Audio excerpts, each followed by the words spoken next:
Yeah, like what, like especially like nowadays, like with music and shit. Like a lot of people, like they just do whatever and say whatever for the clout, but they don't really think about the long term aspect. Like, what's your opinion on that? Like, what you think is like really more like a mental health thing? Like, people really not really understanding what they saying. Like, they know what they saying, but not really understanding. I think what it is overall, I think nowadays people make good music. You know what I'm saying? We got some real good artists out here. They making some real good music, but it's hard for people to have originality. People aren't original.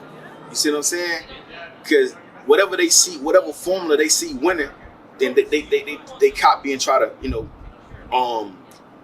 mark that formula. You know what I'm saying? If the Young Thug type artists, the high pitched voice and the auto tune that the niggas do, the niggas seeing him winning, so boom, they do that too.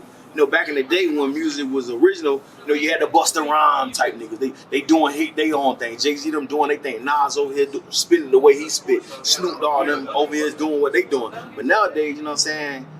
Most people trying to gravitate towards the Lil Baby, Migos, Young Thug type styles, the auto tunes, and everybody talking about the same. I got big sticks stepping on niggas. She ate the big dick. You know what I'm saying? We repping on niggas. That's just what it is. You feel me? So ain't nobody really original. So that's why when Kendrick Lamar just dropped that album, everybody going crazy because the rap world has been deprived of that. You know what I'm saying? They've been deprived of true artists being creative and being able to express themselves in a different way and bring social and conscious awareness in their music. That is something we don't have. And I got a homie from out west that I recently linked up with now. His name's Simba. Simba hard as fuck. You know what I'm saying? That's what he's spitting. You know what I'm saying? Not to say that the other people who ain't spitting that type of shit ain't hard. I'm just saying like that's what we lack in this industry. You feel me? Let's talk about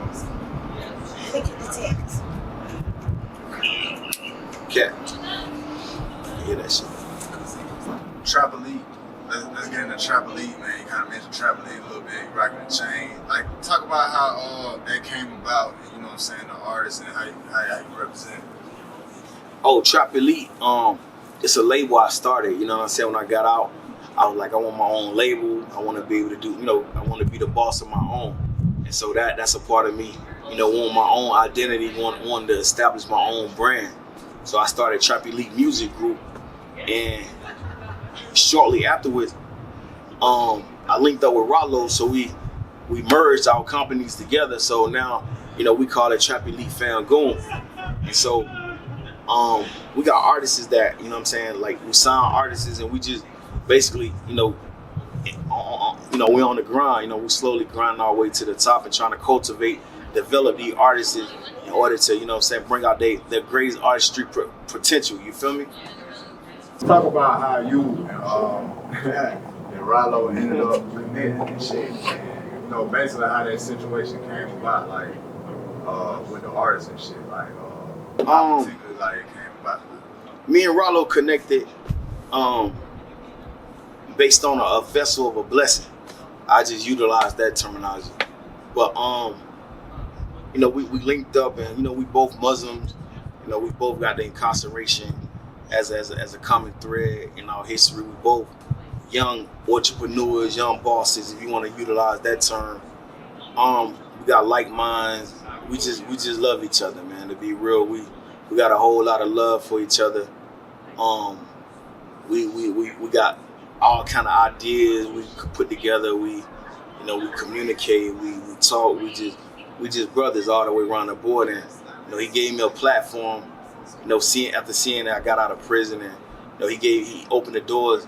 Literally opened his mama door for me. And just told me to go in and sleep on the couch if you need to. You know what I'm saying? So it's a real true brotherhood that we have, and I'm grateful that he's a part of my life. I've actually learned a whole lot from Ralo. He gave me the game on a lot of things, and he co-signed me. You know what I'm saying? He just did everything that anybody in a position would do for another real nigga, you feel me? So I love the brother to death. I'm always, urging him to hold his head up. Whatever I can do for him, I'm gonna do it. I just love the brother, and I'm grateful to be a part of, a real movement of substance. You feel me? Yeah, man, for sure, man. Like, how is he holding up, man? I know I've been hearing different things about possibly coming home soon. Like, how is he holding up? Yeah, he good. I mean, you know what I'm saying? He's a human being, of course, so he don't like the situation he's in, the circumstances fucked up, the conditions. But, you know, as a man of accountability, he understand that his actions led to this consequences, so he'll accept his consequences like a man, and he ain't sitting nobody else down, he ain't throwing nobody else under the bus. When he in pain, he in pain. If he decide to reach out to somebody, you know, that he's close with, like me and a couple other people, then he'll reach out. Otherwise, he's good, he's great, his spirit's up. You know, I do my part to make sure he keep his spirits up, and I let him know that, you know, the shit you going through is temporary. When you get out, the world already prepared the word carpet for you. One thing you gotta do is just walk down that motherfucker. You feel